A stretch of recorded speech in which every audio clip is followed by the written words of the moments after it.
My name is Justin. I served active Army. I was in the 101st Airborne and 6th Ranger Training Battalion, deployed to OIF-3 with the 101st in the Sunni Triangle, and then spent the rest of my time down at RTB and then did some private military contracting work in Africa and the Middle East again afterwards. My name is Brent.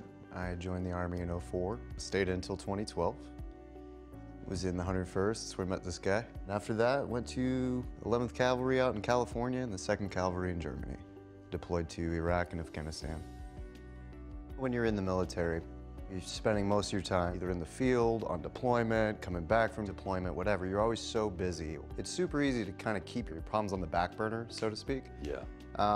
Because you don't notice it. You don't have time to notice them. You're just always putting the next foot in front of the other. And then after getting out, I noticed that life just kind of slowed down immediately. It was kind of like hitting a wall. Everything became real all of a sudden. You don't really realize how much culture you've established and how many relationships you've established and how kind of reliant you are on the social structure of the institution. I mean, even your sense of identity in a way has kind of changed, because you walk everywhere and you have these badges on your chest or your rank or whatever, and that affects how people treat you. While you're in the Army, everything's super easy. You show up at this place at this time wearing this. Yeah. And these are your people. You find them and do whatever, right? Yeah. All of a sudden you got to figure everything out for yourself. Your whole support structure is gone. Your family essentially is gone. You're on your own. Yeah. And yeah, it can be challenging for sure. Like I said, I had the kinetic deployment, so I had some idiosyncrasies after that in regards to not sleeping well. Emotionally, I would say disproportionate responses to stimulus. And then there was the TBI stuff, which is cognitive, and I found myself losing time or thinking I did something and I didn't.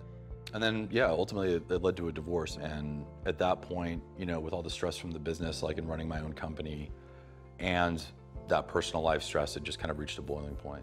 I knew my wife before I joined the Army. We had been together for several years prior.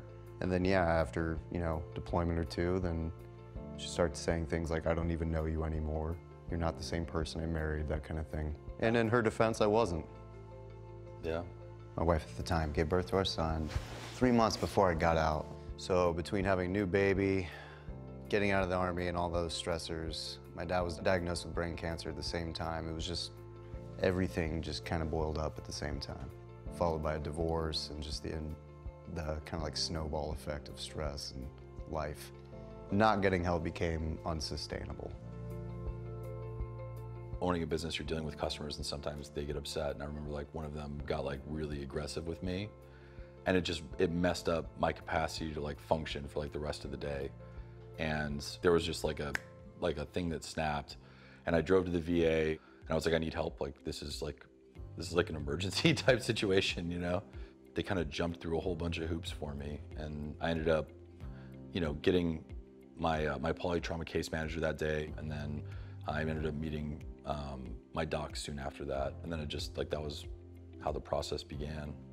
Yeah, I've gone to the VA for care. I've leaned on friends. I think it's paramount to have some kind of support network, especially amongst ourselves. When you're in the Army, you take care of your own. You look out for each other. When one of your old soldiers calls you up at 3 o'clock in the morning, he's having problems, you're gonna be there for him, and you know that he would be there for you too. You've got to first maintain this current support structure you've got, the network you've got, your friends, your family essentially.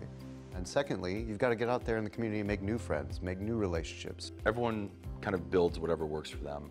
Attack the problem the way that you would attack anything else, in the military. It's if you needed to up your PT score, you go to the gym, and, people look at really strong people, in the gym and they're like, well, how did you do that? And it's I picked up a bunch of heavy stuff and I put it back down again. You know what I mean? And that's legitimately, what you have to do with this. And so for me, I found a system that works. And I have a 6-year-old son. He keeps me going.